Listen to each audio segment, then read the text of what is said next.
presentation session, and again in this session Dr. Raharja, Master Music, will be in charge. Dr. Raharja, the floor is yours.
Thank you very much for the time.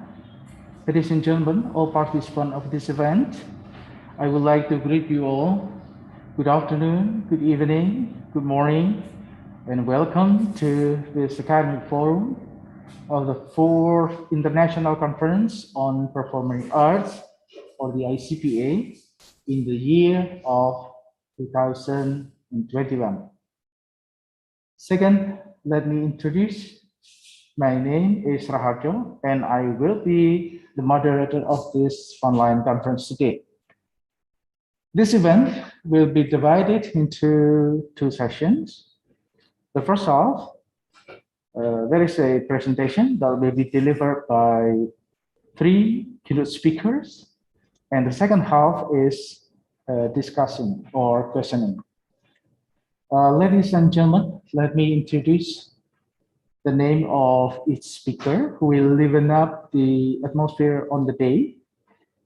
The first is Professor Michael Allison from the Department of Music, University of Bristol, United Kingdom. He's a composer as well as a contemporary or traditional music. His first opera is Mevlana Say I'm You, performed at Rotterdam Opera Dagen, and Istanbul Music Festival in 2012.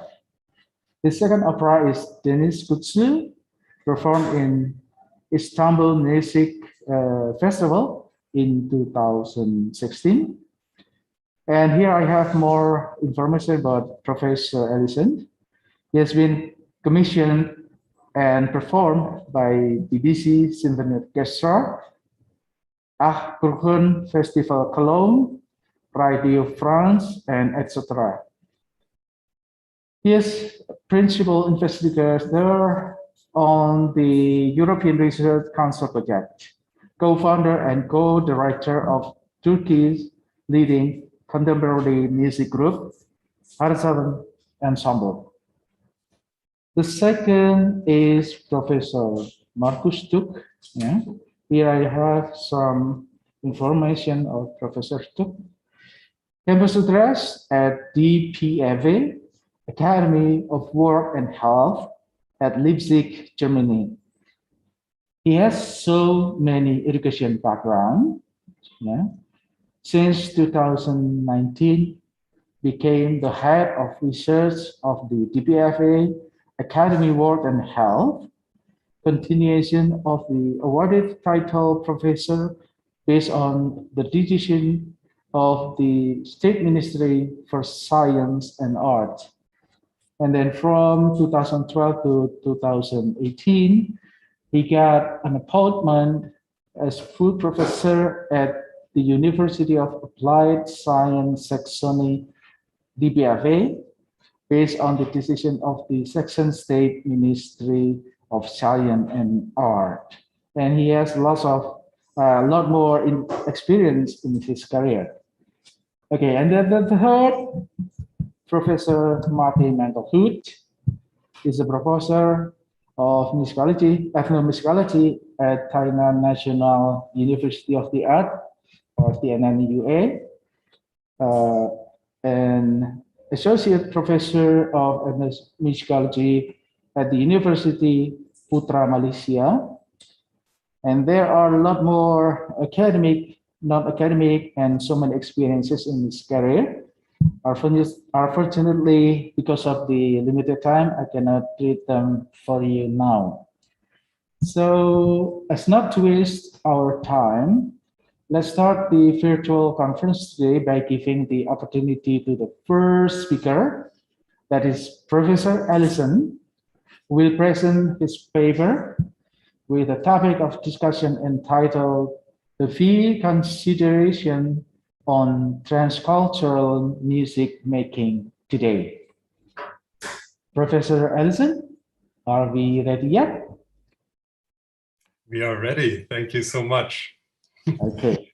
Yeah, please kindly proceed to the presentation. And the time is 30 minutes. Professor Ellison, the floor is yours. Thank you. Thank you so much, Rahajan. And thank you to the organizers, to Ovan especially, who's been a huge help over these last few months, and Oriana Tio. I'm very, very pleased to be speaking with you all. It's the first time I've been to Indonesia.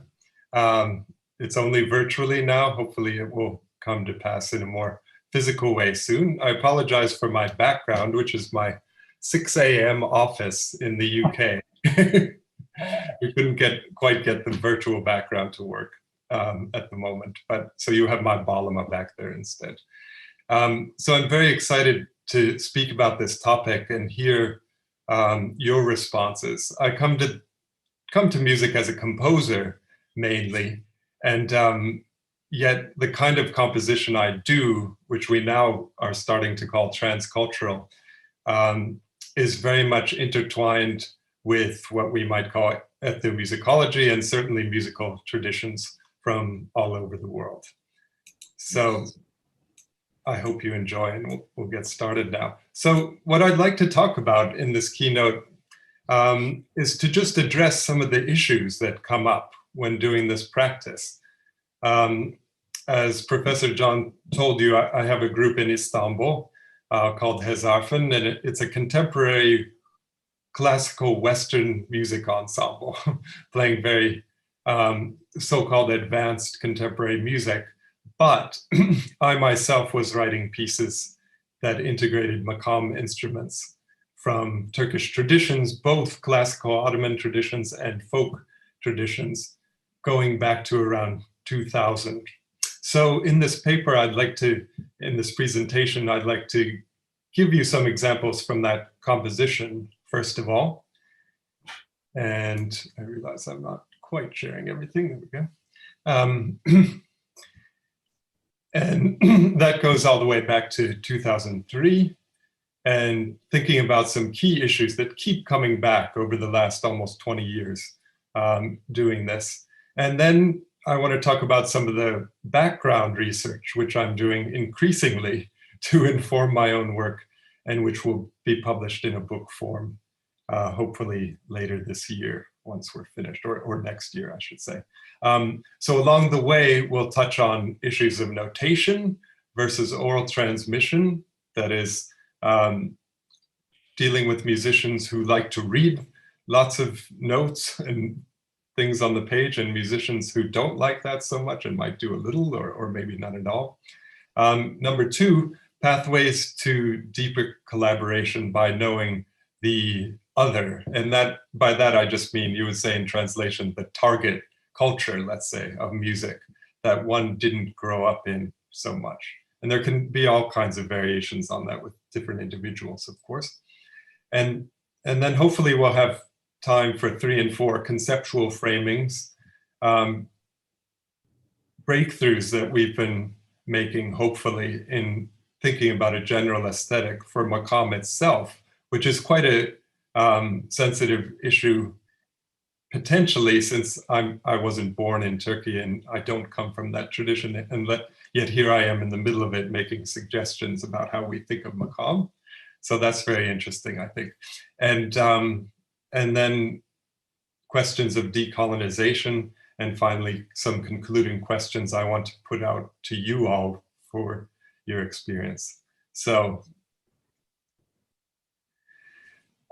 starting off, I want to just dive into some of this music. And when we're talking about oral traditions versus written notation, we're really talking about transmission of musical ideas. And of course, in most musical cultures in the world, this takes place on a number of levels. So you couldn't say that Western classical music was only a notated tradition, just as you probably couldn't say that Turkish folk music was solely orally transmitted. And yet there's a kind of continuum from one side to the other, and you can have musicians in transcultural projects in very different places on the spectrum. And what it comes down to, I think there are a lot of practical issues which one doesn't have to face as an ethnomusicologist necessarily if your job is to make an ethnography and understand what your study is the best. But as a composer, you have to work with living people, and it can be quite challenging at times. And also this oral and written kind of divide. And then it related to this, perhaps, or on the other side, is the issue of autonomy for musicians when there's a composer involved. So getting into some of the music, this is a piece called Elif. That's the first letter of the Arabic alphabet, for those who don't know. And I wrote it for a really fantastic, one of the greatest singers of the 20th century in Turkey, Kiani Karaca, who's pictured here. And it was premiered in 2003 in Miam in Istanbul, at Istanbul Technical University. And I put this in quotation marks because I was following Kiani Bey, as we call him, as he led us through my piece. So it was very much a collaboration, and very much one of the first times I dove into this transcultural arena, simply because it was thrown on me, write a piece for Kiani Karaca for this conference, and it was a big challenge. So the way I notated this is still very interesting in terms of how open it is with notation, because it is very open. And what you see here are there are two ney parts. This is the Turkish flute, and violin, cello, bass clarinet, and then Hafız, who's the singer, Kiani Karaca. And I'll play, the audio example I'll play will start just before here, and you'll hear the violin gradually sliding down to this harmonic. And I'll just play a couple of minutes of this. The score may be tricky to follow because it's going back and forth.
Okay, so, and this score is so open.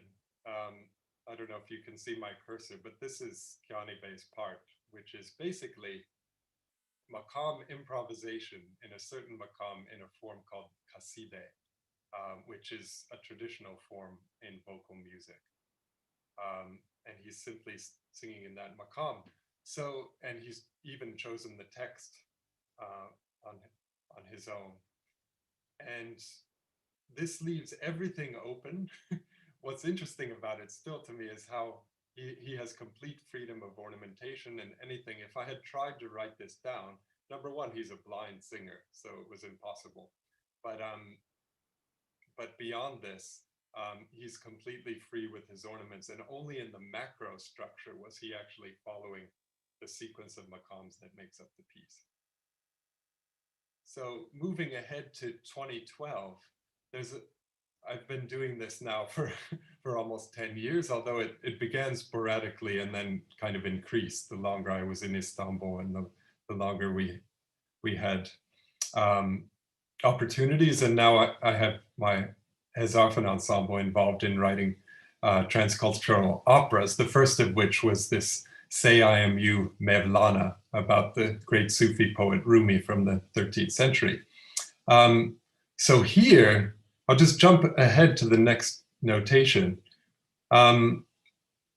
This is a mixture with Western trained contemporary singers, let's call them, from Vocal Lab in the Netherlands, with an ensemble that includes, in the end, we only had 2 Turkish instruments actually, because of budget. So there are around 7 instruments, and 2 of those are ney and kanun. But I just want to give you a sense of this score. So it looks very much like, for anyone who has composition background, like some of the scores from the 60s by Polish composers like Lutosławski, where it gives you a box of material, which you then overlay freely above everything else. So I'm just going to try, it's not going to correspond exactly with the score, but hopefully pretty close.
So moving on to the present, the piece I'm currently writing is based on a form of folk music now from Anatolia, which is very widely known in Turkey, but not so well known outside.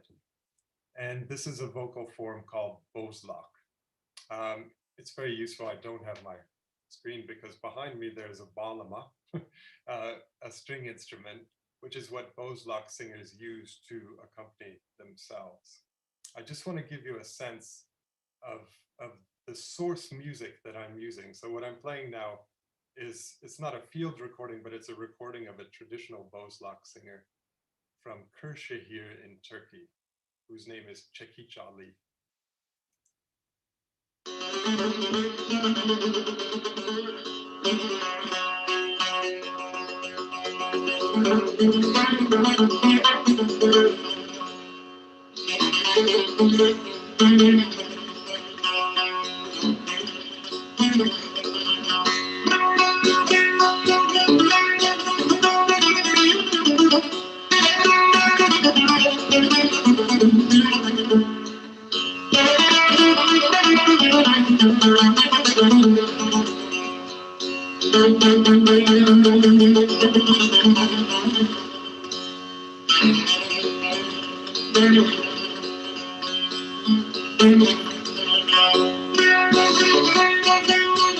Aman duvar yazaylarda çiçekler açar, İller yaylasına da uyuyor, yavruna göçer. Acep bizim kuzuları da uyuyor, kimler seçer. Aman ağlama Necim, ağlama da uyuyor, buyumuş kader. Takdir böyledir, zalim uyur. Sabır eyle peder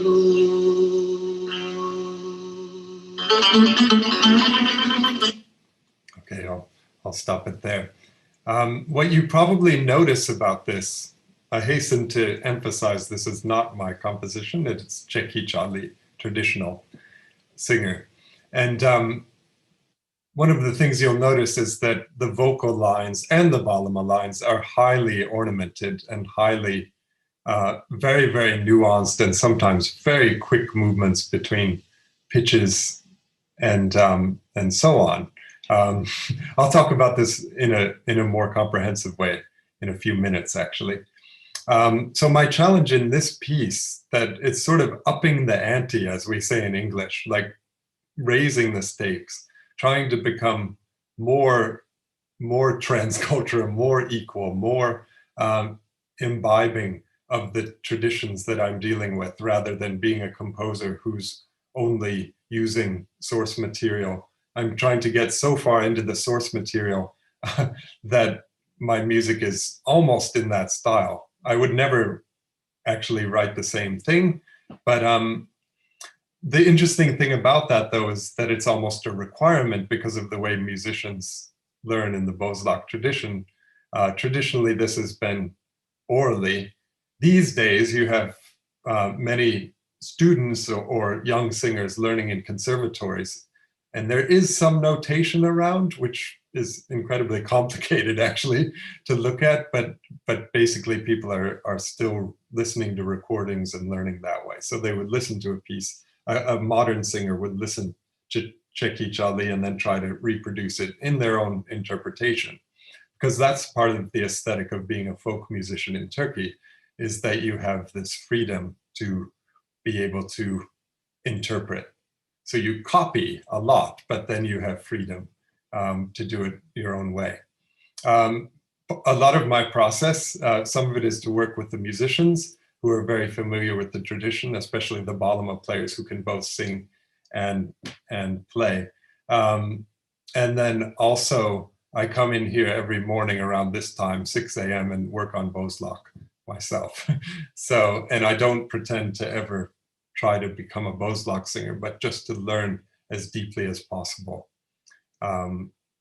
as much as possible about this music. So in the oral and, excuse me, the oral and written dialogue, as it were, it started off with me composing these or writing down these very, this is my piece now, very complex looking things to try to get down approximately what was happening. The music is unmetered, so when you put meter on it, it looks very, very complex. What that has evolved towards is something more open looking, where I'm realizing more and more just thinking about it. We had coronavirus delays, fortunately, on the piece. So I'm now able to sit back and say, does the balama player really want to be told what to play during his whole solo? Maybe not. Maybe just give a general direction about what to have happen. Because if there are two musicians, the balama player will almost instinctually accompany what the singer is doing in any case.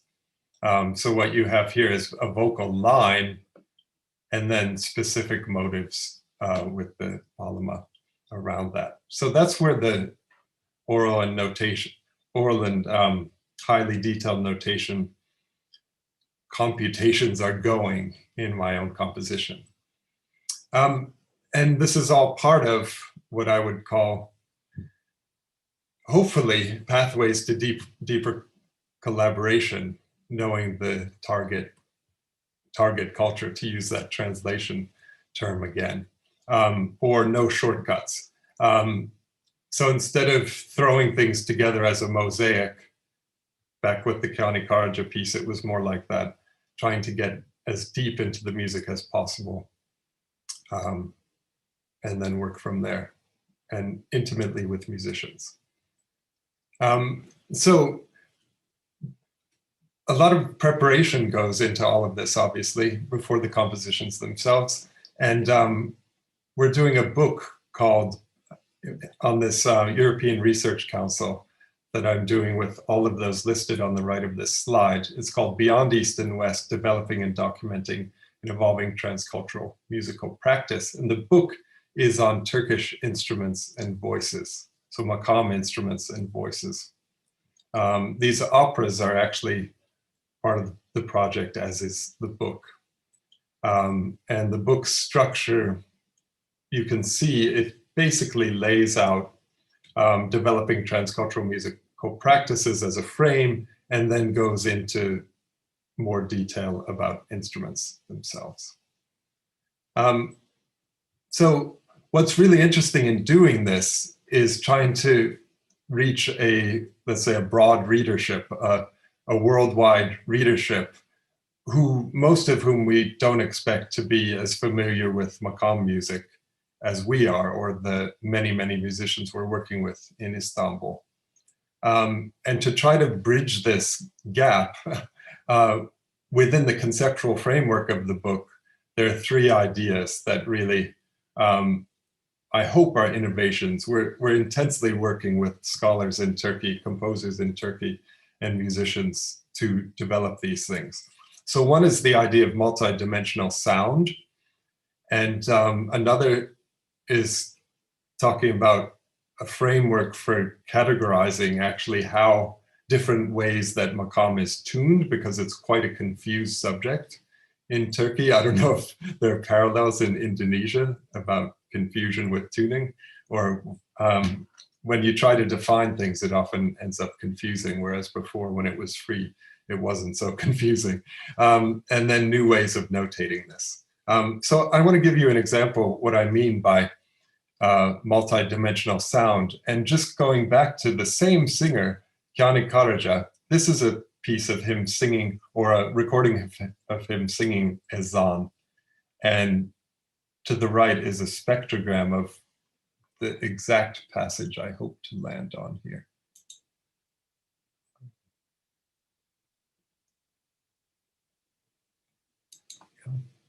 إن محمد رسول الله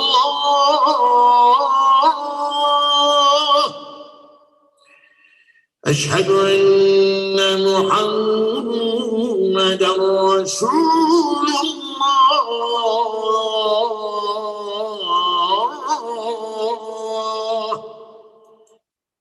Okay, I'll just play that much. Now there's so much going on in this, and I don't think actually the visual representation does it justice, but the idea of it helps convey the idea of multi-dimensional sound, which is basically that you have a line in the music, but it's changed timbrally, it's changed by the resonance of the voice, where it is in your, is it the head voice, is it the chest voice? I'll go on to the next slide.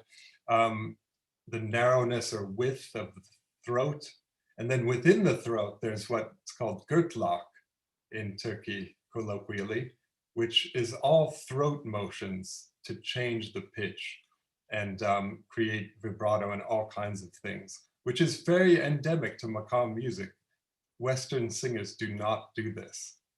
And I've essentially concluded that this is one of the basic differences between the whole Western canon and that of the Makam world, which, as many of you know, probably extends very widely into Asia and North Africa and across the Middle East. And we're working with a Turkish singer named Ayşegül Altıok, who has actually put cameras down people's throats to see what happens when they do gırtlak. And it's so different from the way a Western singer will use their throat. This transfers into instrumental music. So here's a transcription. Musicians would never, well, not never. Nowadays, they're reading this more and more as a pedagogical tool, learning taksims and improvisations of earlier musicians. This is a violin taksim transcription example. And then I'll just touch on our perspectives on Makam tuning. It's quite detailed, really, but basically saying there are certain types of Makams that can fit with Western music, actually, almost with the piano, which are more Pythagorean based. Second order Makams are very close to just intonation, and they introduce small commas and small differences. I say differences from equal temperament, but just intonation has been around a lot longer than equal temperament. And then third order Makams, which have these types of pitches, which are really right in between anything you would get. And they're the most Turkish sounding. So we're introducing these ideas in trying to be more comprehensive about the whole way that Turkish tuning works in the book. And there's a lot more detail to that I can answer about later. Along with this goes suggested changes in accidentals notation, which I think I'll just leave at that since we have very limited time left, I'm aware. So many issues have come up in the last year. We did a conference called the Trans-Traditional Istanbul Conference, where we invited especially Valentina Suzuki from Tuva, who's pictured here on the right, was a fascinating person to listen to as she talked about the reclaiming of Tuvan music after it had been really kind of forced into large folk ensembles within the old Soviet Union. There had to be a kind of reclaiming of the whole tradition after that. And that's really fascinating to see. And what it woke me up to is that there are similarities in Turkey, there are similarities in China, and other places across Asia where you have the state intervening with in the efforts to actually modernize. You're in many ways getting rid of some of the most important elements of the tradition. And I think I can say this really bluntly as a composer. I mean, probably one should have lots and lots of evidence for this, but it's a very interesting topic to see states within Asia taking it upon themselves to Westernize, and within that, you have some of the terms we've come up with, and also with scholars and students in Turkey. Development, like what does development mean? Making everything equal temperament, is that development? Self-orientalization is a term that's come up a lot, internal colonization. And there's a general trend towards homogenizing. So as a composer then, and this is really where the talk ends up, my question is, what can we do to, if anything, to actually stand up for our source musics and behave responsibly with our source musicians and musics? I mean, even calling it a source is probably an issue of contention, potentially.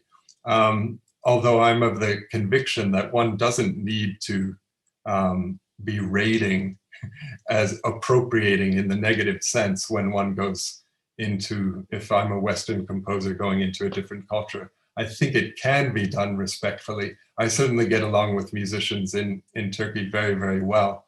And we seem to have a very deep mutual respect, which for me is based mainly on knowledge and understanding of each other's perspectives. So, but these issues do pose quandaries.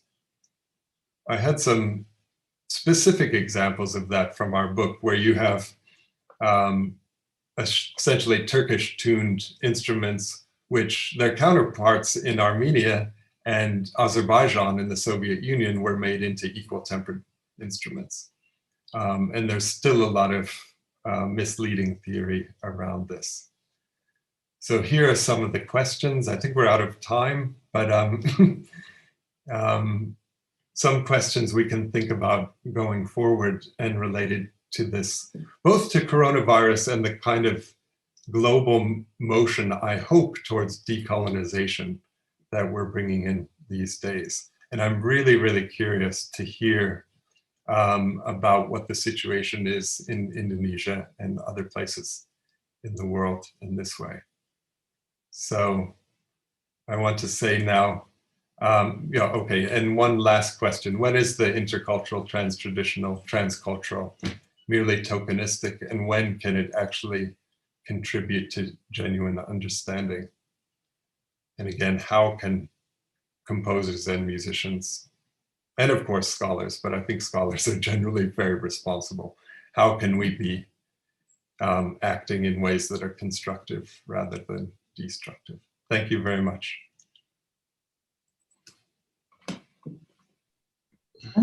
Ladies and gentlemen, that was the presentation delivered by Professor Ellison. The topic was very interesting and we got lots of information. I also have some questions, but maybe I have to wait until the discussion time. Yeah.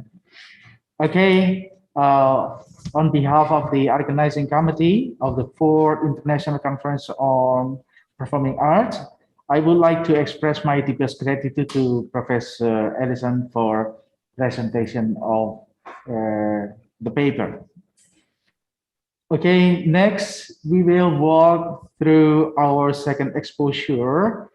I will invite Professor Stuck, who will deliver a forecast topic that is no less interesting, of course. Professor Stuck, are we ready yet? Yeah, yes, okay. Of course. Thank you very much. Yeah. Thank you very much also for this wonderful presentation before of Michael. The pieces of music, that's so wonderful. And also this conference in this time of pandemics, in my point of view, is so important to connect different disciplines and especially the art, because I will show in this presentation a little bit from the psychological point of view, because I'm a psychologist, I'm professor of psychology since many years. And I was in Indonesia many times in the Islam University in Yogyakarta and also in Semarang University, and we published several articles about work with children, also in Indonesia, under consideration of psychological aspects of dance, of music, effects of music, of dance, but also of communication. Yes, and I will a little bit talk in this presentation about, like Michael did in the presentation before this last questions, which are the necessary future developments in our disciplines. I'm talking from the point of view from the psychology and biology, and Michael was talking about music and his opera and creations, what he did. And here you see an invitation for some of you who want to publish interdisciplinary in a topic in Frontiers of Psychology, which we have created last year during the time of work on a pandemic management theory. This is a topic which talks about biocentric development. And the biocentric development is just a paradigm which is working in the field of or in the continuation of a work which try to overcome a paradigm where we lived in the last 1,000 years. It's the anthropocentric paradigm. The anthropocentric paradigm puts the human in the middle of the life and of the development. And what this paradigm has created, we all can see now in the catastrophics in the world, because the separations of man and human, the separations of man and animals, the separations of different parts in our sciences and so on. And the biocentric paradigm puts the life in the middle. So if you have a conference about creativity and music and art, music and dance, and this is the life, is aspects of life. And I will explain a little bit what that means in this presentation. But if you would like to publish, please send your articles. It's still open until the end of the year to take submissions. Frontiers in Psychology is a very high-ranked journal, and we would be very happy if you could be also in this journal. The pandemic management theory, you also can read all the aspects which I'm talking about, because we published it in a health psychology report in this year. And to create this theory was based on a study which we did in 2020, which we started to do in 2020 in all continents. So you can see also in Asia and Indonesia, in the University of Semarang, we did studies in Australia, North America, and South America, Africa, Europe, in different countries with different universities. And our aim was to, first of all, to describe the mechanism in this pandemic, and also, of course, the role of art and of music and of dance, of human contact, of human connection, yes. And the second aim was to describe the paradigm, the biocentric paradigm, and the following theory, which I'm working at the moment, is the biocentric health theory, which describes the paradigm not only related to pandemics, but also related to many, many disciplines, politics, education, scientific disciplines, and so on. So you can download this theory, you can study it a little bit in ResearchGate, you can find it, and we can go in discussion. This is the scope of the theory, and so it's a little bit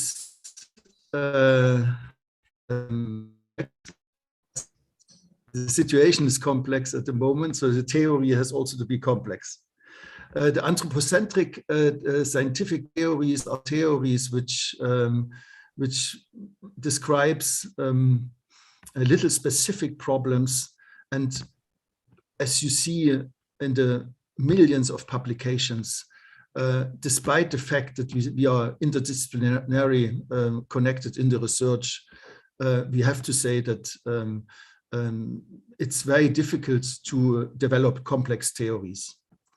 And here you see a complex theory is an attempt to understand the connection of the human to oneself, to other humans, and to nature, and to describe these aspects psychologically and biologically.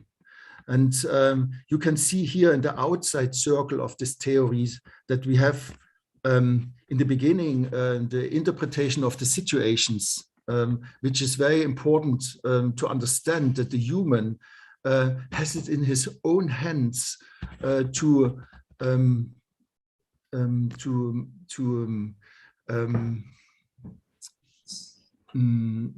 how can you say, to make a good life in connection, or to live a life in separation, because everything starts with the evaluation of the situations. Everything starts with our thoughts and the ongoing evaluation of situations. So the decision if you live in connection or you live in separation begins in the daily life, in every human, in the mindfulness, how you are present in every situation and how you evaluate this situation. And this is the beginning of this outside circle of the theory. So we are talking about cognition, and the inner space of the theory is the emotion, the instincts, the feelings. Yes, and as you can see, there are two main reflexive levels in psychology where we always discuss what was first. Was first the emotion or was first the cognition? And this is a very old discussion in the psychology. But in the biocentric health theory or in the pandemic management theory, we say you don't have to decide. It's not necessary. They both exist in the same time. So we have to, the biocentric paradigm is a paradigm where we accept dualism. And as you agree, the world is made out of dualisms, and the conflict starts if you have to decide what is right or what is wrong.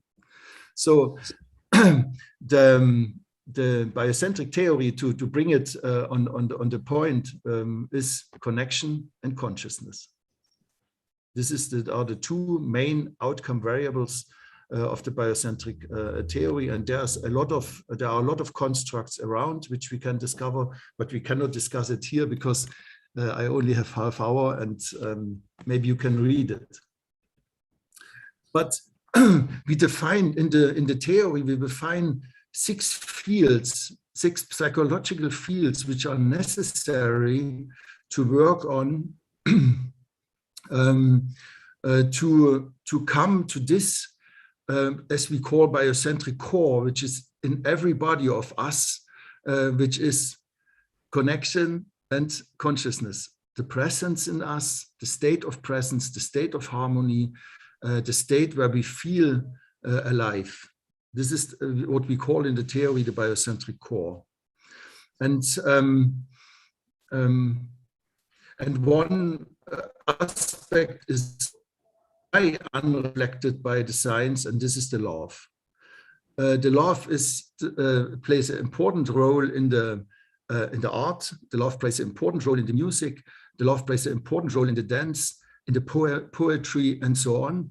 But in the science, in the social science, the love is reflected. And we describe scientifically in this theory what does it mean. The shift of the paradigm is the shift from the anxiety to the love in the end. So, but of course, we are very reflected humans, and we need sometimes a very specific concepts and very specific explanation how to reach the connections and how to reach health and how to reach well-being and so on. So here you see 6 fields, biocentric fields of action, which are necessary to create connection and these 2 outcome variables of the theory. The first is the affective relation to myself and to others. And affective relationship means to be able to non-verbally and verbally to communicate, to be able to, for instance, listen to music and to move to music, to connect the movement with the feelings which I have to the music, to be able to develop also a connection to other humans only by dancing and moving, for instance. Yes, and here there was one psychologist from Chile, Rolando Toro, who developed a method, biodanza, who has this aim that people develop an affective communication to themselves. It's a kind of self-care under the use of music, a connection to others, and a connection to nature.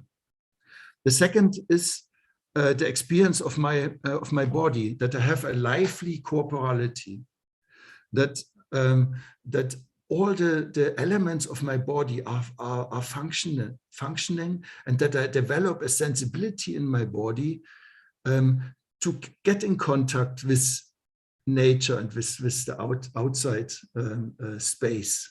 Yes, and this is the big role of music, to develop this sensibility in the biocentric core, to create a wish to contact with nature and to contact with other living beings in this universe. The third is the contact with the identity and the inner orientation together with others. So to get a feeling who I am, to take off masks, to live an authentic being in this world. And how the question is in this conference, how the creativity and the art can help to live an authentic life, that I put down the mask, and I connect without mask in this world towards other people, towards nature and so on, and also to myself. The next is to develop the possibility to express my potentials, my potentials, which are genetically there in me. So I have to express them, and the music has the power to go very deep in a deep level of my soul. Yes, to feel who I am and what I want to express.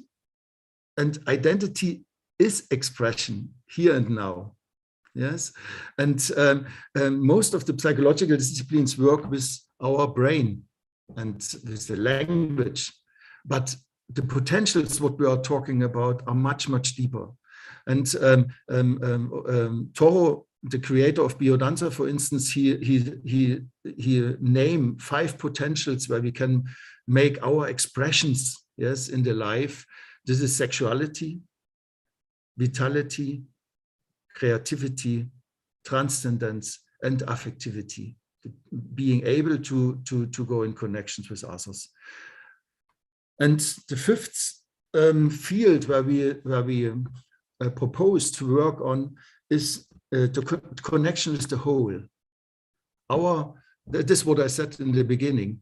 We live in a culture of separation. Yes, the science developed precise and little models of each part. But on the other, this is fine. Yeah, but on the other hand, we need to connect the things again. And here we need to understand that there are psychological methods which works not with language, which works with feelings and with a change state of conscious. Yeah, you can call it trance, you can call it in a different way, but here we have to go ways where we dance and we are sure that dancing is enough to create a process of self-organization in biological and psychological constructs where we can work with music, which brings us in a completely different state of experience, where we can work, for instance, in the water, also in the warm water with music, yes, which we did, and also we did research in it, which changed completely the attitudes towards life and also towards parents, towards the ability to make the boundaries, yes, towards your parents and also towards your children, for instance, yes. And the last field is the connection with the ethical action. We experience in every country, I think, at the moment, the discussion, what is right, what is wrong, vaccination right, not vaccination is wrong. It's a very moralic discussion. So in the biocentric health theory, we have this, this dualism between ethic and moral. Moral is very much based on our evaluations of our cortex, of our brain. And ethics are based on our aesthetic perception of things around us. Yes. And again, here the music plays a very important role. So these are the fields where the biocentric health theory or the pandemic management theory propose to work on. And around you see a lot of biocentric borders which hinder the connection to ourselves, to others, and nature. For instance, stress, anxieties, hypersensibility, a lot of things which you can call, but this is not the aim of this presentation either. So you can read it in this article which I mentioned before. So I brought here some core messages out of the investigation which we did in the frame of the pandemics. And the first core message is that creativity protects. What we found in the study of these persons which we investigate is that the creativity was something which was reduced in the pandemic, in the lockdowns, because I could not go out, I could not connect with the others, I could not express myself, yes, together with others. So I was thrown on myself, I was locked down, or on the family, yes, and there was a lot of stress, of course, yes, and meeting friends, going to classes, doing art, going dancing, whatever, all this was not anymore possible. So the connection is made that we shift from the individual to the group. This is always a pulsation what we have, yes, and the group experience was very limited. Okay, so the identity is something which what the Western world understand about identity, yes, the self-concept of myself, okay, which is a cognitive concept. Maybe it's different from what other cultures understand from identity, was doing one important experience not, and this is the experience to be in groups and to exchange activities, yes, and so what we have to know is that identity is created not only that I sit by myself at home and I observe myself and I define what I am.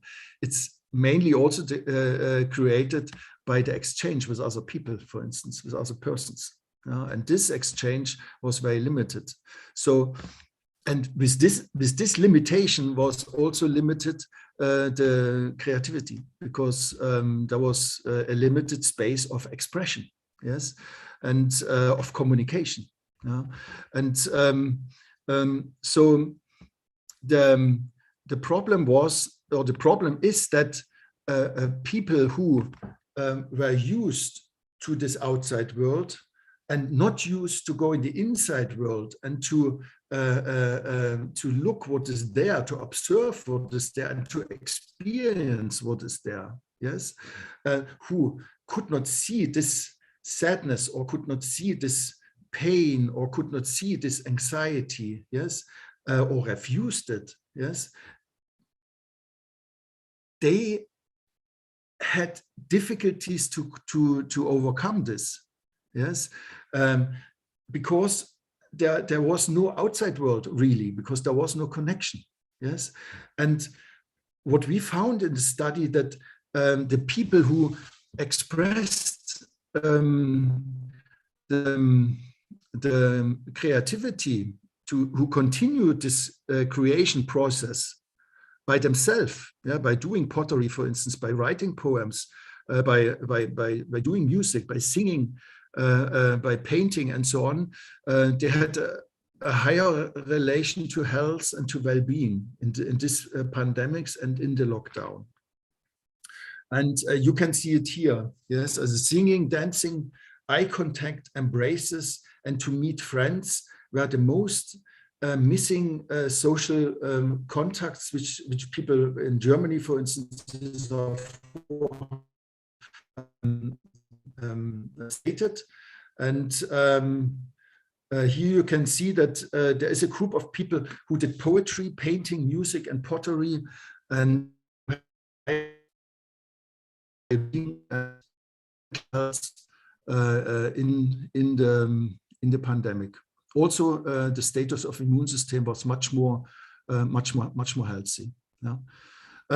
Here you see some paintings of children in Iran, because we also did our study in Iran. So we asked the children just to draw how they feel during the pandemic. And you see here the families, for instance, how was the social contact in the families, and you see very clear the distance, yes, between also in the family, and also the roles of the parents, yes, that the roles changed in this pandemic, in the lockdowns, yes. Here's the COVID-19, how they imagined the corona, yes, and so on. So this was a study which we did also with paintings of children, and also the situation of children, of course, we analyzed in this study, but this is now too much to explain. I only give an overview. The second core message is that the times of pandemics are times of separation. So the challenge is to stay connected to yourself, to others, and to nature. And the observation is that the mask is necessary. Maybe some scientists say yes, some say no, but we have it. And we only have to understand what are the risks of this covering of the face. We were talking in one of the biocentric fields about affective communication. We understand empathy is created. And in the theory of mind, there is explained that the empathy is created by observing the face of my partner, of the other person, where I try to create a communication. And here you see the first connection between mother and child by looking in the eyes and looking in the face, because the mother can identify the needs of this child and what the child feels by observing the face, by observing the mouth, by observing the cheeks here, yes, the nose and the eyes. Okay, so this is the source of information what the mother has to understand what the baby feels in this moment. And this is the source of empathy. Yes, this connection between mother and child or father and child is the source of empathy. And here you see a project which we did in Africa in 2007 with biodanza with children, where we try to teach children under the use of music and movement, biodanza, to look in the eyes. Yes, because traumatized children, for instance, has it very difficult to look in the eyes. Yeah, and slowly the music is opening this possibility. Yes, and what happened in the brain, and how important is the face observation and the connection with the view of the other, shows that if you look in the brain, the seat of the feelings is our amygdala here. So the amygdala is our emotional brain, and you can see how very near is it to the smelling brain, and very near is it also to the organization of hormones. Yes, and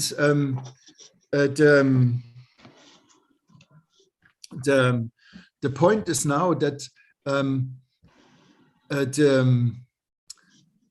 the social brain is something which is stimulated, these parts which I just mentioned, by looking in the eyes. And this you can see here in a lot of studies where you stimulate the face connection and looking to each other. You stimulate this social brain, this emotional part of the brain. Yes, and here you can see a study which was done by tracking the eye movement of autistic persons who are not able to track the face observation. And here you see a typical face observation of people who are able to do it. Okay, so what is very necessary and what we describe in the biocentric health theory is the contact of the people in human encounters, and to be conscious. And here we are in these two main aspects of the biocentric health theory, to secure the connection and to secure the consciousness. Yes, and we have to be conscious that if we wear the mask, we cut the empathy. Yes, and as you see here in the autistic field, we are not able to detect the emotion of the other, so we are not able to remain the empathy. The empathy has not only a cognitive aspect, has also an affective aspect and a behavioral aspect. And as I say, the times of pandemics are times of separation, and this is one aspect, for instance, of separation. Another aspect of separation, which we have to be aware, is that pandemics have to do with the fears before death, and the fears to get infected and so on. And what happens if these anxieties are there, which we describe as biocentric borders, yes, is that our behavioral organization is switching from this instinct towards the mental representation of situations. So a chain of the behavioral organization is cut off. There is a chain. It goes from the instincts to the drives, to the emotions, to the motives, and to the aims of the people. So one is the very cortical processing of situations and evaluating of situations, and the other is the very basic processing of our instincts, of our emotions, and of our needs. Also belongs in this kind. So what the pandemics are doing, they are separate these two parts. Yes, and this we have to connect. So. So the connection of this, is very important, and here the music plays a very important role, because the music and the dance and the movement and the art and the poetry, they all are in the sides of the instincts, of the needs, of the feelings and emotion. They are not cognitive reflected, yes, and not dependent on the language. And this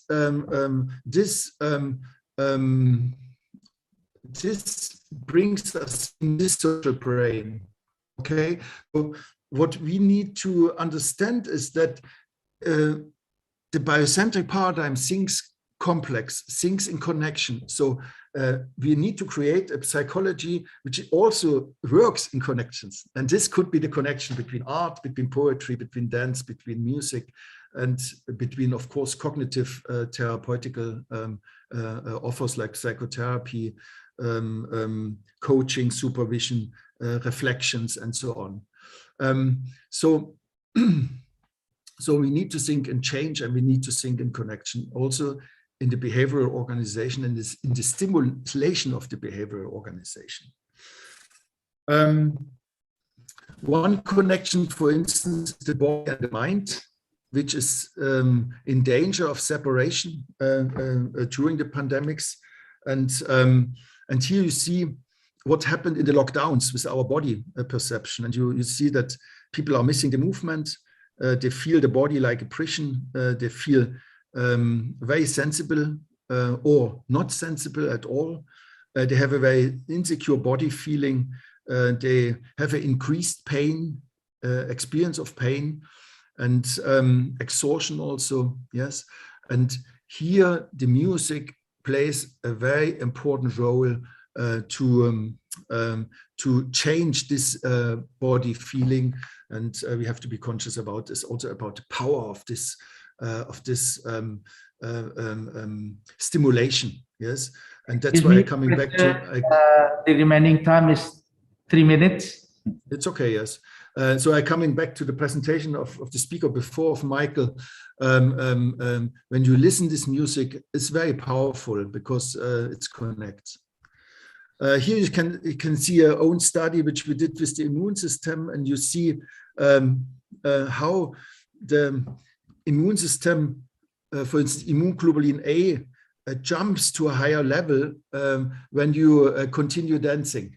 Yes, when you work with dancing.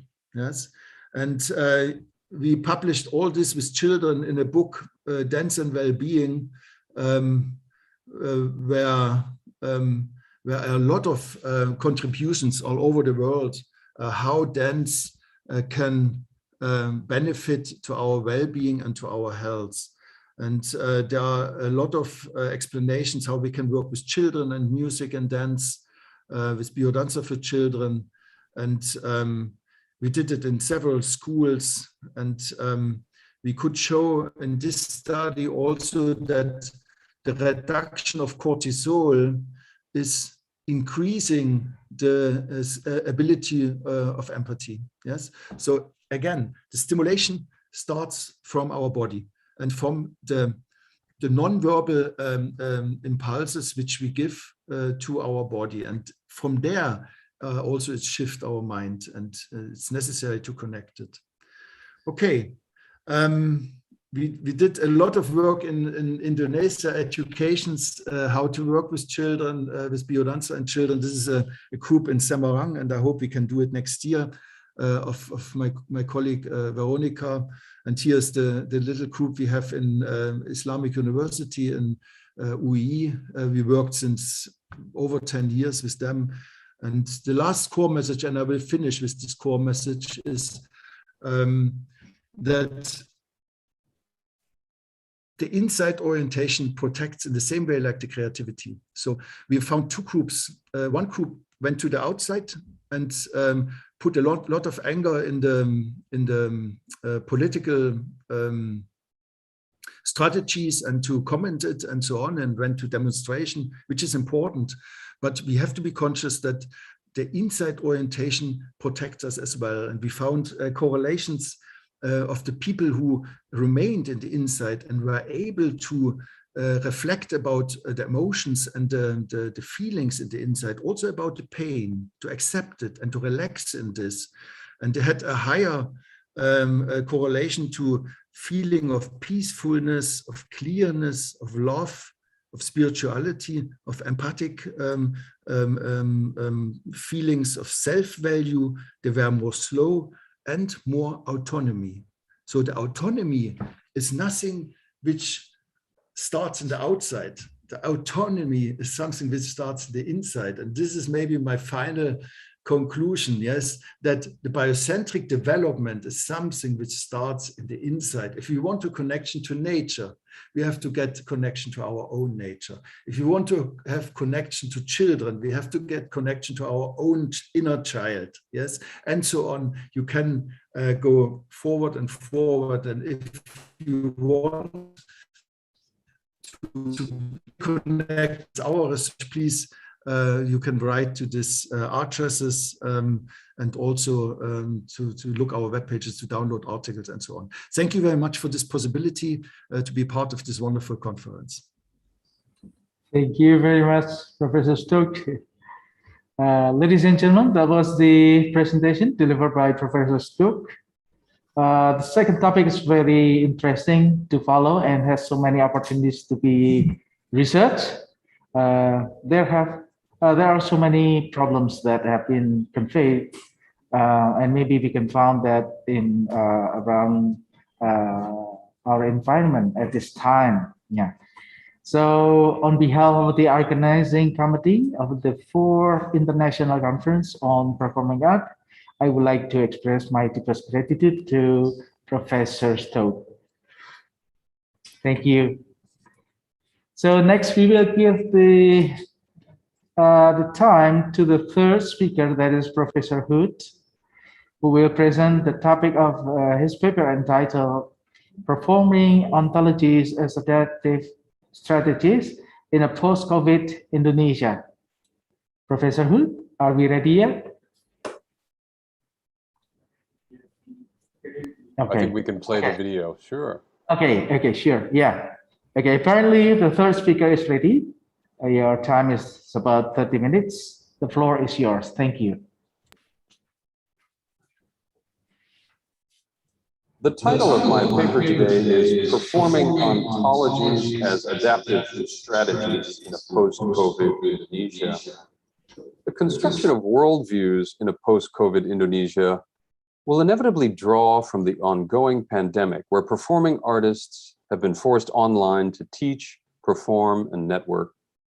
The outbreak of COVID-19 has certainly brought about a negative impact in the form of both an internal and external disruption of how artists view the world around them in creative arts industries.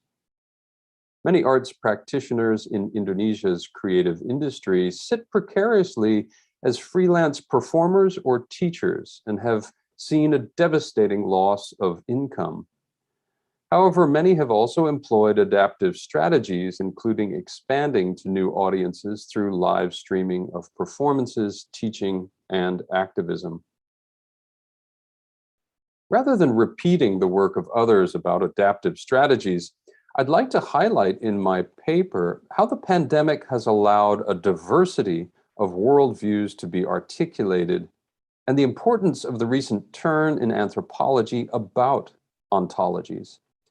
I'd like to present my ideas about performing ontologies as a means of reclaiming locally articulated views of the world during the pandemic that has affected the social fabric of life in Indonesia and beyond.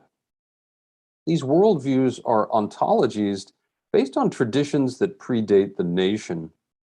Regionally, for example, before the indigenous Ifugao in the northern Philippines were subsumed under the Philippine flag, Hudhud storytellers narrated ontologies about agricultural and funerary rites.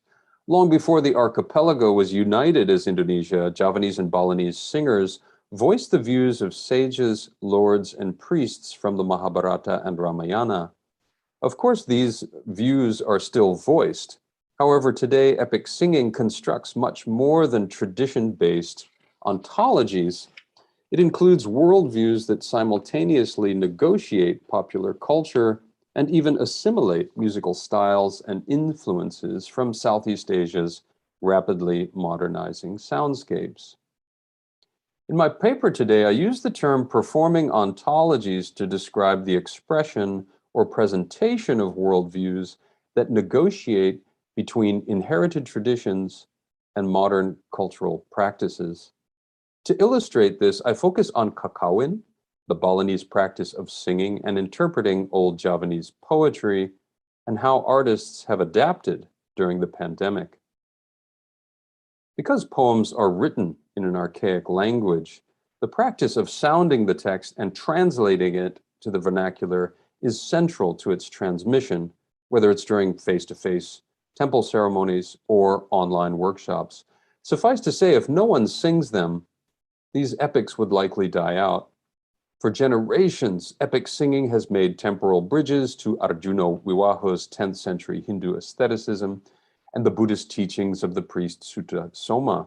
It's brought them out into the soundscape and online through Facebook, YouTube, and other social media platforms.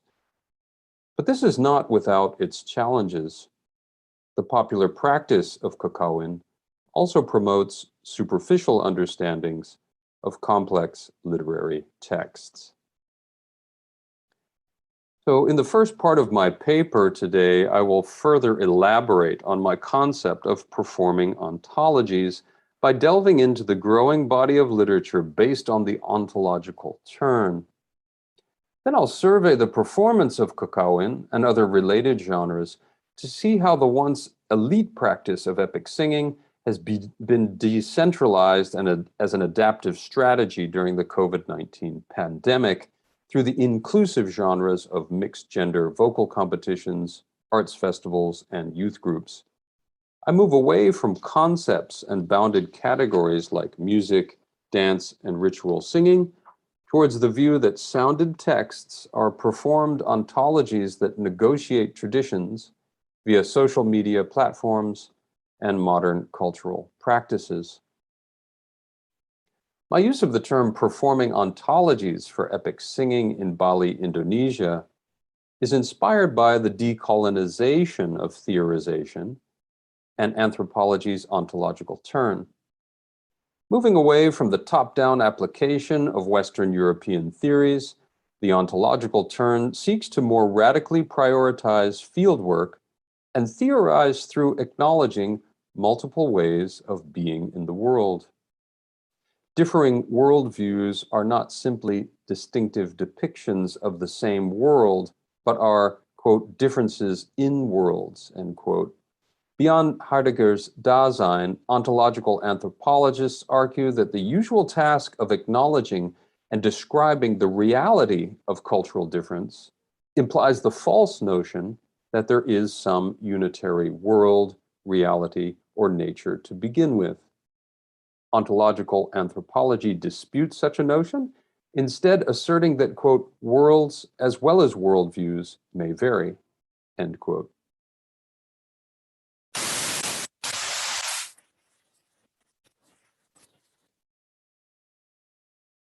Dunia yang berbeda, realitas kesatuan kita, apa sih sebenarnya ontologi itu? Ontologi adalah bidang pokok filsafat yang mempersoalkan hakikat kebenaran segala sesuatu yang ada. Ontologi bisa menjadi apa yang ada dalam pikiran Anda, dunia di sekitar Anda, dan studi tentang realitas melalui persepsi seseorang. Misalnya sekarang ini saya berbicara kepada Anda dalam International Conference on Performing Arts di ICI Jogja. Anda melihat saya membaca paper, betul kan? Apakah betul saya sedang membaca paper? Atau Anda hanya memproses suara dan cahaya secara streaming melalui layar komputer Anda sehingga Anda menafsirkan realitas Bapak Made Mantelhood ini membaca paper. Back to reality and the ontological turn. I'll give you a few examples of prioritizing ontologies in research. A project in Brazilian universities called The Meeting of Knowledges has expanded the very definition of knowledge, where Brazilian rainforest indigenous elders are treated as equals alongside university professors.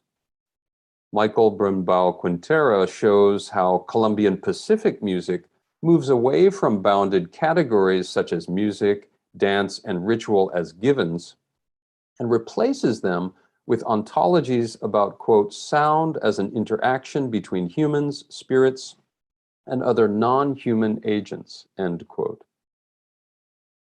The ontology of performance for Arnhem Land Indigenous Australians sees snakes, birds, and other animals as, quote, active participants in the creation and composition of performance, end quote. Not only performers, but audiences require us to rethink who or what is being performed. For example, a people-centered ontology of audience as receivers of performance does not take into account spirit ancestors, divine beings, and other intangible third parties for whom sound and movement is intended. Does John Blacking's humanly organized sound still have validity when Habu dancers of Melanesia who act as spiritual mediators say, quote, we as humans are ghosts, end quote? Habu dancers remind us that categorical divisions between humans and nature are problematic, as these may not be separate or entities or discrete bodies. This leaves the question of who or what is organizing sound and movement to be answered by members of the relevant cultural group. I turn now to examine some ontologies about epic singing in Bali. Now, Balinese literary genres come to life through sounding text. Poetry written centuries ago becomes meaningful for today's generation of Balinese through oral performance. As Wallace, Schumacher, and Herbst have noted, there are at least 3 different contexts for epic singing. One is poetry associations called Saka Mapaosan.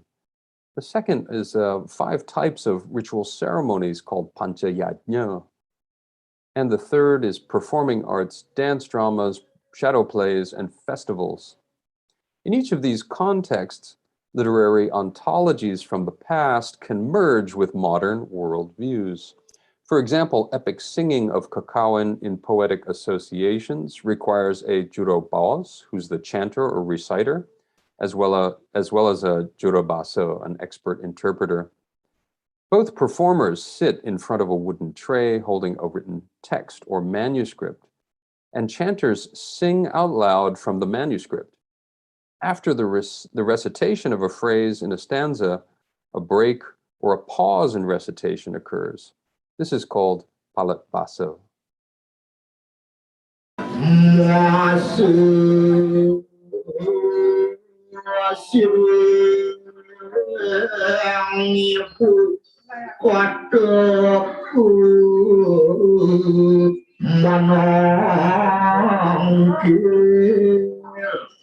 Setujuan dan neraunin yang wangka pada tangkil ring biang dan ne pranamnya bisa nih manangkin.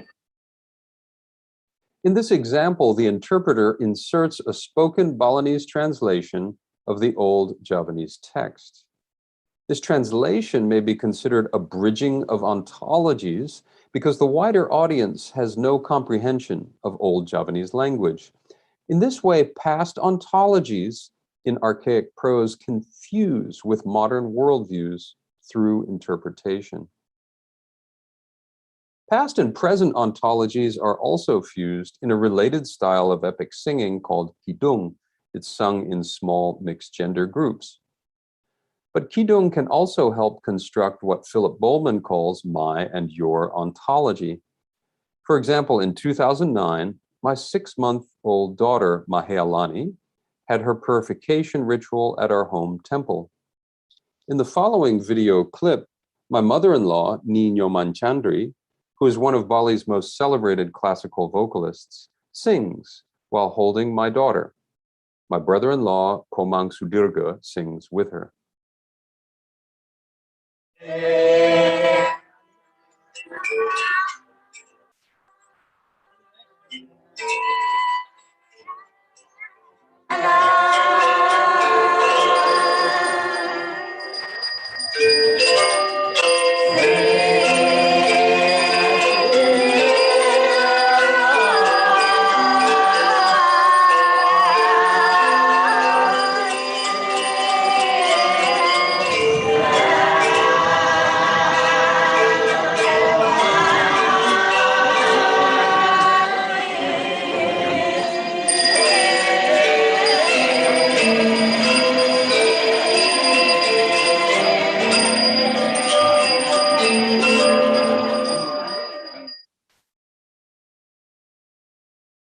In this Kidong video, ritual and religion help construct the ontology of epic singing as a bridge to sacred teachings, Hindu philosophy, and intellectual wisdom.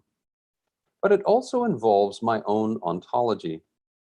In his introduction to the edited volume, Rethinking Music, Ullman says, quote, "The ontology of my music is personal, deriving from conditions that have individual meanings and are unlike the conditions of your music," end quote. I take comfort in knowing my children have a loving Hindu Balinese family. In this way, I construct my own personal ontology about epic singing as a comforting sound that often cradles my worried mind as a father. But not all constructions of epic singing ontologies are deeply personal or necessarily religious. I turn now to examples from commercial and entertainment sectors that often appropriate and essentialize epic singing. For this paper, I contacted Ni Made Ayu Oka Wijayanti, who studied with Tessa Suarti Laxmi, who studied with my mother-in-law, Ibu Chandri. It's a small world. Ayu is a graduate student of Balinese literary studies at Udayana University. In my interview, Ayu explains the dilemma facing young singers who struggle with proper vocal technique. Aside from formal competitions, popular singers tend to ignore the rules about proper vocal quality and simply sing what is pleasing to the ear. Di pengalaman saya, kalau untuk lomba, guru itu pasti mengajarkan sumber suara kekawin itu di mana. Kalau di Bali kita punya kekawin sekar agung, sekar madya, dan sekar alit, jadi itu mempunyai sumber suara yang berbeda. Jadi kalau sekar agung itu di kerongkongan, dalam suaranya, kemudian untuk sekar madya di tengah lidah, dan sekar alit nenggel hampir ke ujung gigi, di ujung lidah, ya tinggi. Jadi kalau untuk takaran lomba, kiranya pasti anak didik itu disuruh di mana sumber suara yang baik, yang benar. Kalau untuk budaya pop, sekarang banyak sekali videografer membuat video seperti trailer, tracer begitu, dengan latar belakang kekawin kah atau kidung gitu. Dan sudah mengabaikan kaidah-kaidah sumber suara seperti itu, hanya asal enak didengar saja. Ayu's assessment indicates that changing aesthetics in vocal quality are part of the negotiation between general preference or generational preference. Now, at first glance, it appears to be the age-old issue of continuity and change. But at a deeper level, replacing epic singing's aesthetics with Western European vibrato or diatonicism that's pleasing to the ear decenters the very identity of the voice, the speaker, the culture bearer, and the ontology being performed. Performing ontologies in epic singing is a contestation of worlds where meanings are formed in the soundscape, and the voice is a principal determinant of these worlds. My last example of epic singing comes from sung prayers or mantra. Now, about 2 months ago, a self-reflective theatrical production about tourism dependency and the COVID-19 pandemic called Taksu Ubud took place in Ubud village, where residents have been hit hard by the pandemic. As a theater production, Taksu Ubud was intended to revive the spirit of suffering artists. Starring national Indonesian actress and model Happy Salma and Balinese composer Iwayan Sudirano, it featured a dramatic scene of introspection and epic singing I'd like to share with you now. The scene is devoted to Dewi Saraswati, the goddess of knowledge. Her divinity is depicted in painting, dance, a bowed lute called rabab, and a mantra prayer in Saraswati's honor.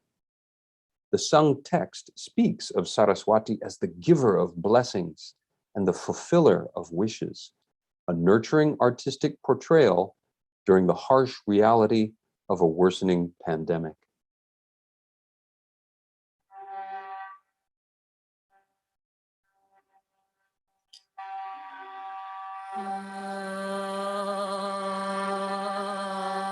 Saraswati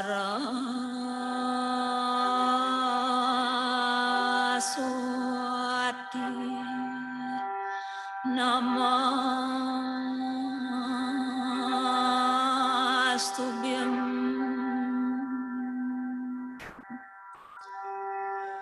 Varade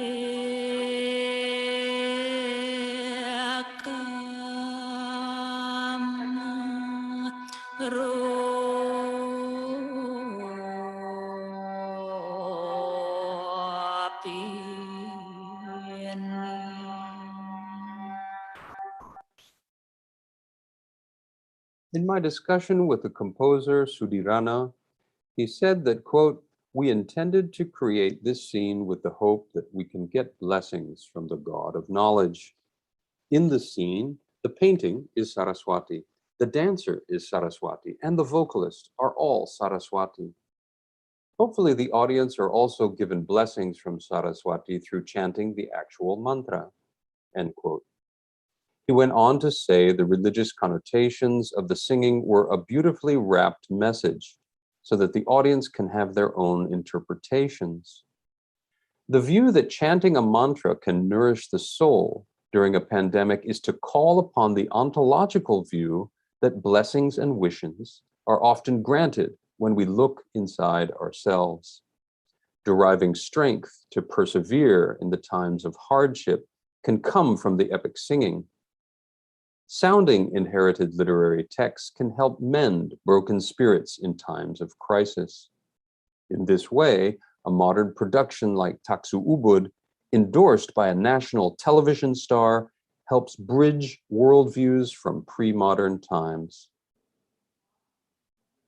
In conclusion, performing ontologies in epic singing involves several intersecting and overlapping reference points. As it affects Bali's soundscape with each performance, it can gesture towards the ontology of nature, divinity, and spirit. When singers chant mantras on the national stage streamed live on YouTube, the ontology can expand to encompass the nation and social formations such as cosmopolitans, diaspora, and migrants.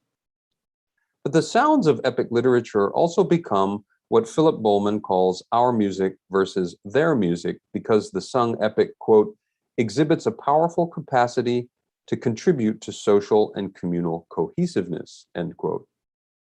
In many ways, sung epics in the soundscape help distinguish through the voice one community from another.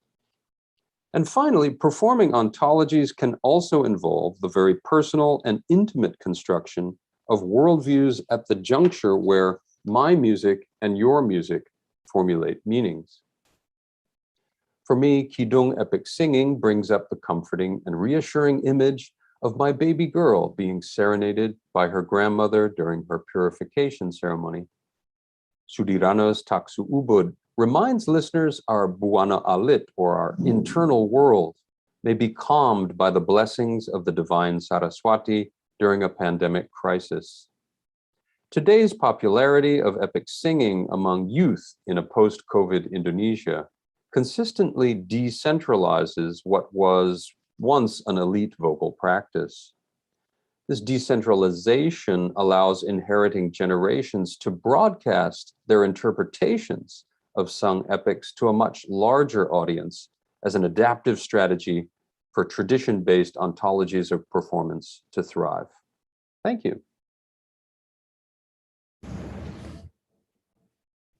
Thank you very much, ladies and gentlemen. The presentation is just delivered by the third speaker, that is Professor Mati Hood. Yeah, like the two previous speakers, the paper that was just presented was very interesting. Lots of information we can get. So far, maybe we do not realize that the form of art and number problem, such as that have been presented. We have also some examples from the presentation before. Each region or country has its own uniqueness. Yeah. So, Professor Hood, thank you very much for this presentation of your paper. Yeah. And now we have about 15 minutes. Yeah, as I mentioned at the beginning that we are going to use the second half for discussion or questioning. For the first session, I will open for 2 questioners. You may raise up your hand. Don't forget to mention your name and also your position. Or you may also possible to write down the question on chat. Okay, is there any question yet? Okay, here we have one question from Mr. Ovan. Yeah. Question for Professor Michael Ellison. It seems that you try to find a way how to integrate it to different musical traditions, Western or written, with Western or oral. From your explanation, one of the way to do that is by elaborating the music material, such as sonic tuning and how to notate it. But how about the musical language? Both of the traditions have the different musical language, like harmony, counterpoint, form, and etc. How far we can integrate it, the aspect? Is it possible for us to make a kind of musical language that is different from both Western or Eastern music? Okay, that's all. Yes, thank you for the question. Great question. I would say the short answer is yes, I would hope, because we wouldn't be creators and composers of music otherwise. And for me, one of the, I'll just tell an anecdote from a long, long time ago in the 20th century when I was listening to Turkish folk music next to Stockhausen and suddenly thinking, I wonder which one of these is more important for the world.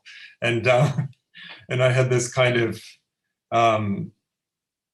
epiphanic moment for myself where I realized, well, for me, this has much more currency going ahead for if we're going to talk about the future of music, which a lot of Western composers want to do.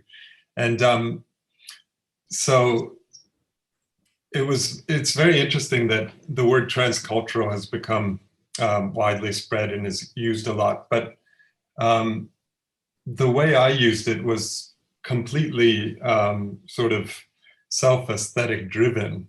And the way I use it means for me that it's something technically impossible, but above culture. So the whole idea as I see it is that you would draw from deep deposits of different cultures, whatever your mix may be, of those to create a new music. And yeah, I think certainly for me, being brought up in the West, and I went to a conservatory in Boston and all of these things, counterpoint, harmony, and form, yes, I love these aspects actually of Western classical music and contemporary music, and these can be combined.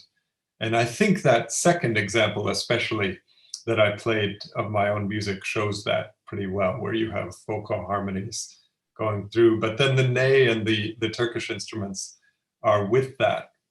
And so I still think these issues, and also when I think of Indonesian music, these issues of tuning are really, really important, because you can't really have, you can have a type of collage without thinking about things like that deeply, like how things actually blend into one sound is really important.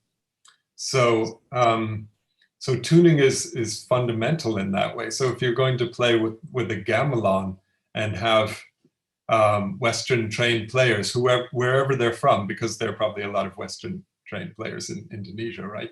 I mean, the ideal would be to have,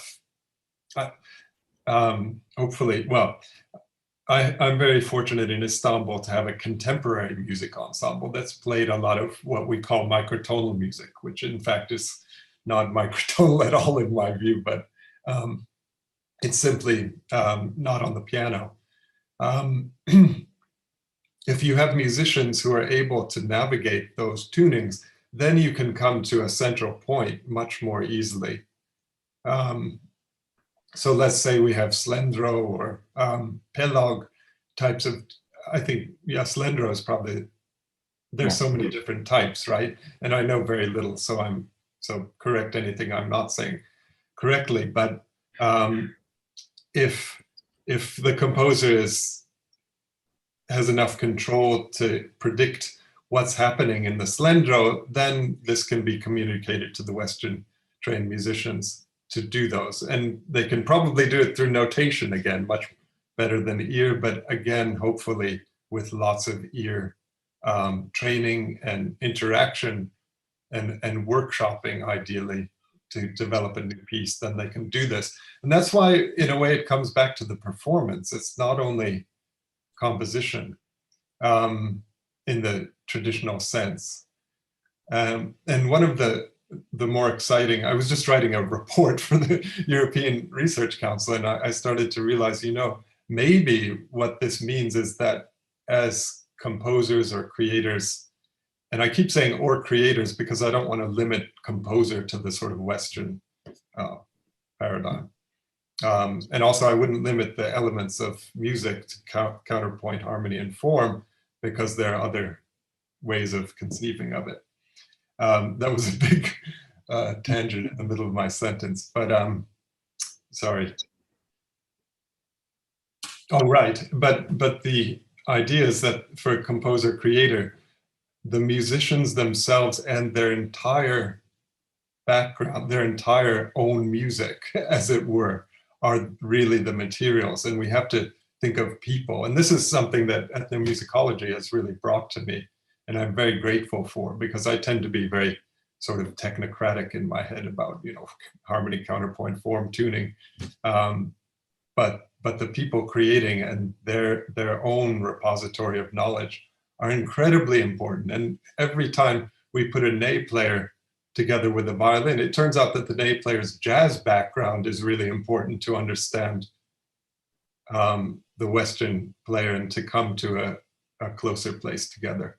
So you kind of start out here, if we have Western music, Indonesian music, Turkish music, and hope to bring these together. And I think it's the job of the composer to really find creative ways of making that happen. Sorry, kind of long answer. Okay, is it clear? Thank you very much, very clear. Yeah. Okay, great. Yeah. So I will add a little bit more question, Professor Ellison.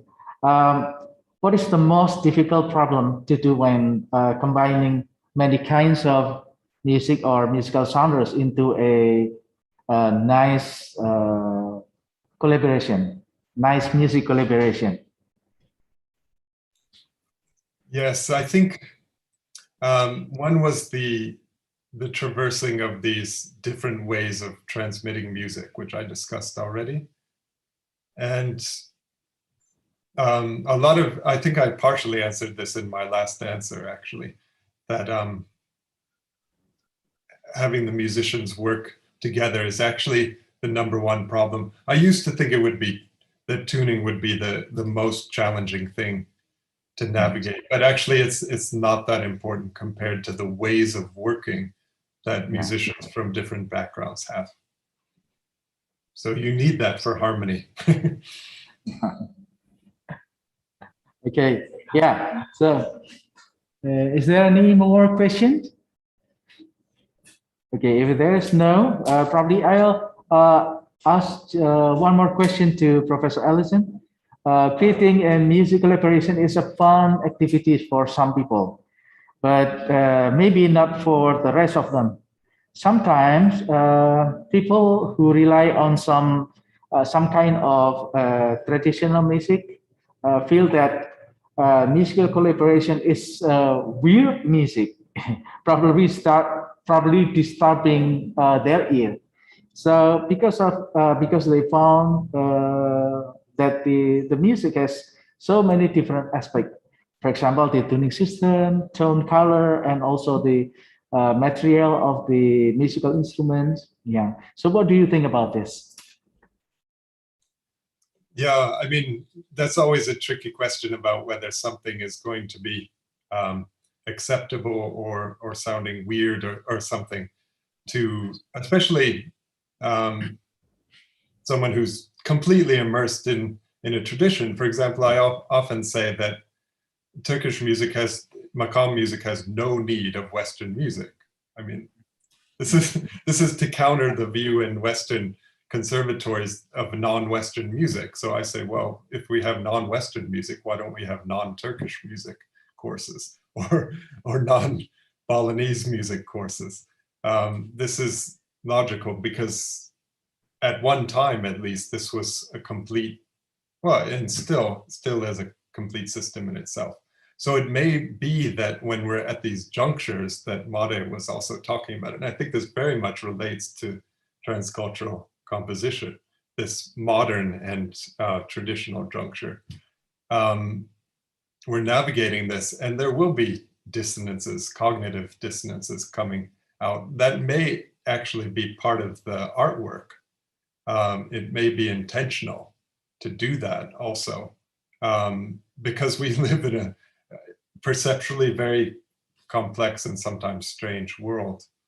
I wouldn't say, for example, either that someone needs to listen to what I'm doing, or if someone is happy listening to traditional music, that's fantastic, and there's a lot of harmony in that. Hopefully, some of the contemporary side will also produce something meaningful and harmonious. Thank you, Professor Ellison. We still have 5 minutes now. Maybe is there any question ready yet? If no, then I will address this question to Professor Stuck and also Professor Hood. We have been living in the pandemic situation for more than 2 years. Yeah. So this condition forced us to do everything online, of course. Yeah. For instance, people sell food using online system. It is similar to the performing arts activities now. So everyone has the same idea in an effort to find a good way to survive from this pandemic situation. You have conveyed some problem related to management theory. It is very, very interesting. And I have 2 stupid questions actually. First, because of the digital technology toward 4.0 or 5.0, will that change the presentation format of the performing arts into online system? So that's the first question. And then the second, I know that Professor Stuck, you have spent a lot of time on energy to solve this problem. My question is, will that the management theory appropriate to this to solve this problem? So thank you very much. Yeah. Okay, thank you for the question. As I understood your question, it's if there is a difference between online and presence. Is it right? Yes.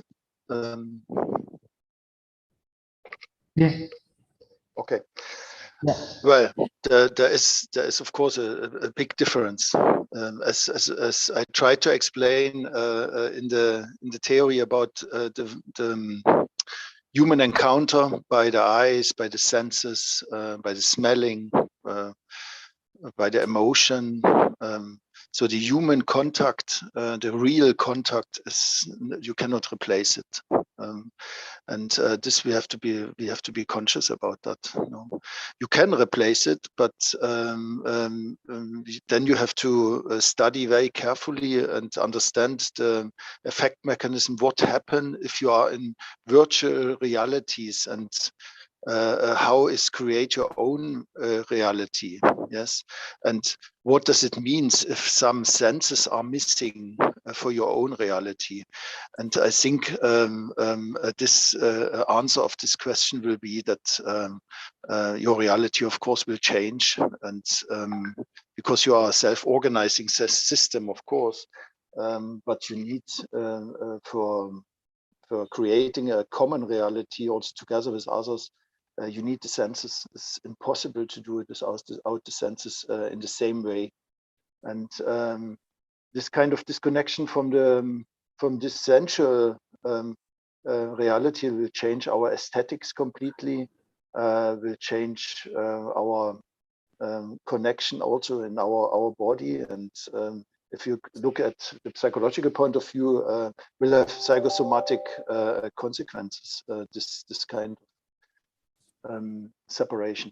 And the second question, yes, the biocentric health theory or the pandemic management theory, which is special a special focus on pandemic situation, has both the explanation of the effect mechanism behind psychological and biological effect mechanism behind the situation, and also gives a clear explanation how we could organize interventions. Yes, either for prevention or for health promotion also. And here again, it's a creation of interventional plan, which again also thinks in connection. Yes, connecting different approaches. Yes, this is I think the future of intervention, and we have a lot of several kinds of intervention. We have biodanza, we can work with language, with nonviolent communication. We can work with music, singing, and so on. And so you can read it in the theory. I took a long time to write it, and you can find this information there. Thank you very much. Thank you very much. Professor Hood, will you please add more information or maybe different opinion, please? Sure. I'll probably just resonate again what Professor Marcos has just said about the face-to-face versus an online system, and of course, in the performing arts, we've seen musicians and dancers adapt. Specifically in the performing arts, where it's been necessary to survive, thrive.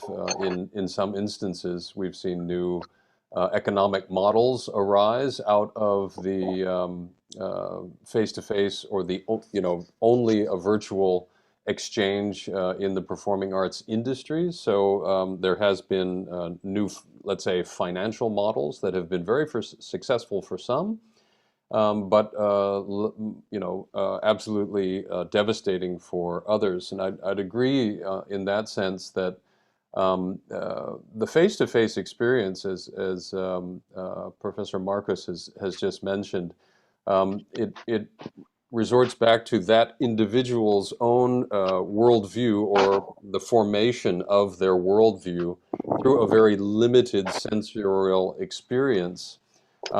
When you're hyper attuned to a visual consumption of a reality, and your auditory, sensorial, and other bodily expressions are limited in that way, then we're finding perhaps what could be, of course, a mutation of performing arts.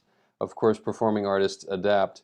But there's something quite essential to forming what I'm talking about, the performing ontologies, where musicians really need to resort back to what their local worldviews are, and be mindful of homogenizing forces that we experience through a face-to-face constructed reality. So maybe that's a short comment on perhaps what is very interesting for the 24 participants that we have at ICPA, is to think about what your strategies are in particular, and what you've had to do and had to adapt, what you've had to sacrifice. Maybe there have been some benefits, and how these things are negotiated in your particular ontology as a performer, as an educator, etc. So I think therein lies the challenge. It's an ongoing experiment, Yeah, it's very nice to consider what the possibilities will be as we go forward post-COVID in Indonesia. Okay, so thank you very much, Professor Hood. Yeah. Actually, I'd like to continue this discussion, but because of the limited time, then we have to stop until this point, and probably we have to continue some other time. So, ladies and gentlemen, all respected keynote speaker, Professor Ellison, Professor Stuck, and Professor Hood, and all participants of the 4th International Conference on Performing Arts in the year of 2021. That was the end of the presentation. All the papers are very interesting, and hopefully we can get the most out of today's conference. Once again, on behalf of the 4th ICPA Organizing Committee, I would like to thank you for all forms of participation.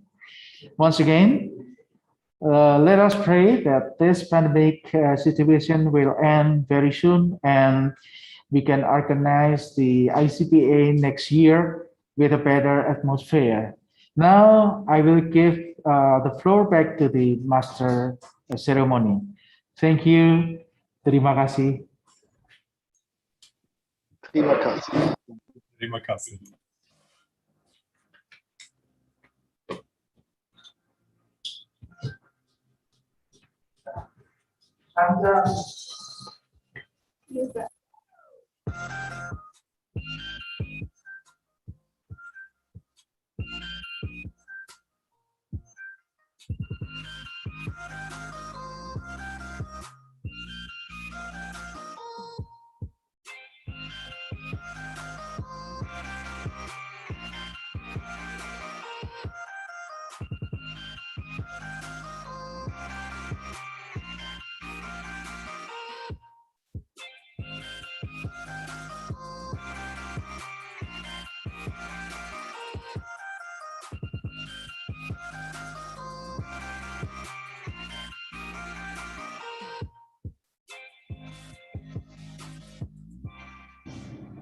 Thank you again, Dr. Raharja, for another smooth keynote presentation session.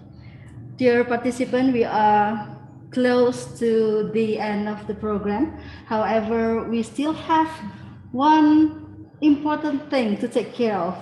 That is the announcement of the best paper. To do it, I would like to invite the chairman of the 4th ICPA, Bapak Ovan Bagus Jatmika, MSN. Bapak Ovan, time is yours. Thank you, MC.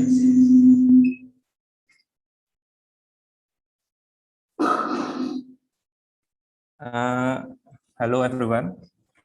I am as a representative of the steering committee, would like to inform you the best paper announcement. And for the ICPA 2021, the best paper will be given to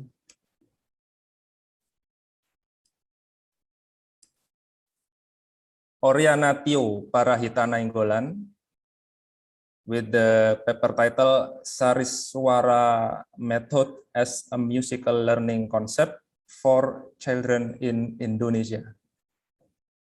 Congratulations for Ms. Oriana Tio, and your paper will be published on the journal Recital. Thank you.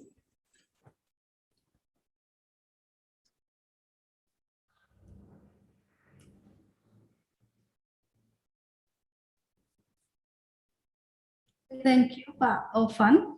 Okay. Ladies and gentlemen, we are now come to the real end of our program. On behalf of the committee, I would like to once again deliver our highest appreciation for your contribution in this conference. The hope is that this conference provides you with richer perspective on the theme. Lastly, we hope to see you again in the next ICPA. Please stay healthy. Good afternoon, good morning, goodbye. Terima kasih banyak.